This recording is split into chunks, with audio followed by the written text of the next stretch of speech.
Okay, before we do this problem, I'm going to have a brief aside about what a limiting reactant or limiting reagent is. And we can start off here with a real simple chemical reaction before we dive into this more complicated one, which is combustion of hydrogen. So 2H2 plus O2 gives me 2H2O. Okay, and if we make this first, let's put a 1 there to remind ourselves that if there's not a number there, it's 1. And then let's make this look more like real data. Okay, I didn't do anything but add a digit. So what this tells me is that 2 moles of H2, when it reacts with 1 mole of O2, gives me 2 moles of H2O. And that's because this is all perfectly balanced. We put in the flask exactly what we need. 2 moles of H2, 1 mole of O2, and so it makes exactly 2 moles of H2O. Well, if instead in the flask we went and we put 2 moles of H2 and we put 1.5 moles of O2, then how much H2O would we make? And it ends up, it's still exactly 2 moles of H2O, but there's something else left in the flask this time. There's half a mole of O2 unreacted. One of the ways that we could do this, and we'll do a similar thing with this more difficult problem, is thusly, so we'll take these two values here, and 2 moles of H2, and let's see how much water we'll get out of that, just in terms of moles. So 2 moles of H2 makes for us 2 moles of H2O. And so from that we would expect to have 2 moles of H2O. If we have 1.5 moles of O2,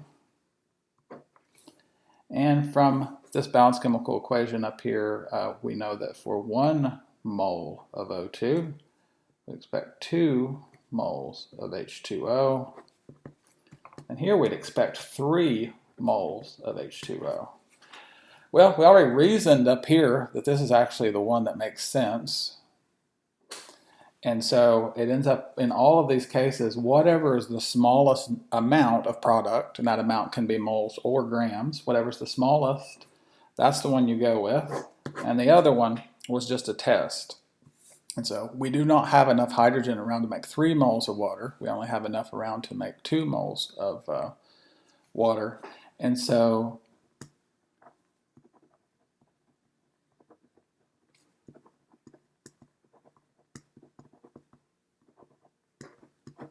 hydrogen in the simple case is our limiting reactant. All right, let's get to the real problem now. So we're told that we have 50 grams of ammonia, 50 grams of O2. We're going to have to do a similar thing. So 50 grams of ammonia. And we won't know if this first number is meaningful or meaningless until we do the calculation. Okay, this molar mass I provided for myself, 17.3 grams of ammonia is 1 mole of ammonia. Now I'm going to use my mole ratio, and what are we interested in? Nitric oxide. So 4 moles of ammonia, 4 moles of NO, and then finally I'm going to use the molar mass. I'm going to go ahead and just go to grams while I'm running that way, because I'll need it here to answer this question anyway. So, right, I'll put all of this into the calculator.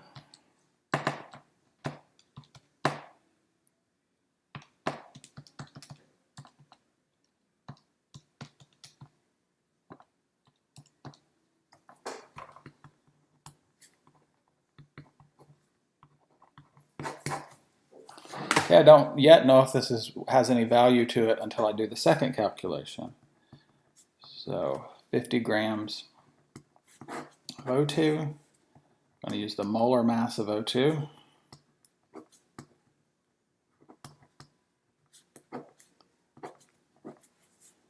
Going to use my mole ratio. 5 moles of O2 will produce 4 moles of NO, and then finally the molar mass of NO.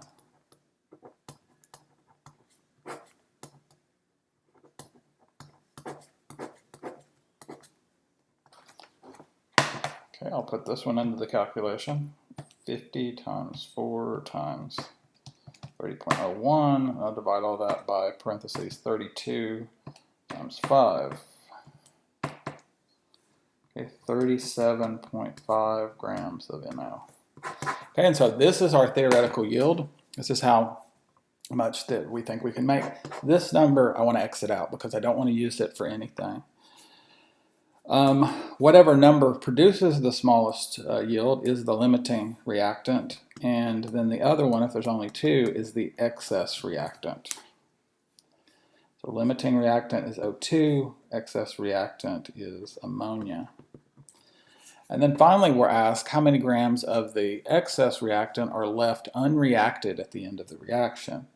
And how I like to do this is from the limiting reactant to figure out how much of the how much of the excess reactant would have to react to use up all of the limiting reactant.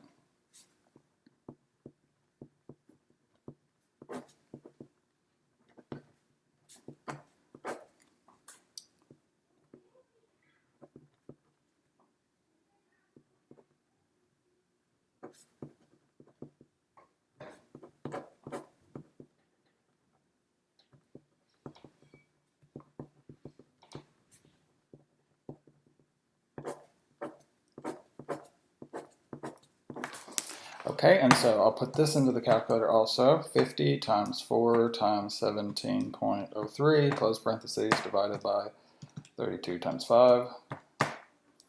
Okay, this is 21.3 grams of ammonia. Okay, but the most important word that I'm going to write down is the last one. This is how much is used. In the course of reacting with all the ammonia, we use 21.3 grams of ammonia. If I go all the way up to the top of the problem, I know how much ammonia I started with was 50. So 50 to start minus 21.3, which got used up. All right, now it's just simple subtraction. 50 minus 21.3, 28.7 grams remain. Okay, this is the amount of ammonia that remains once the reaction is done.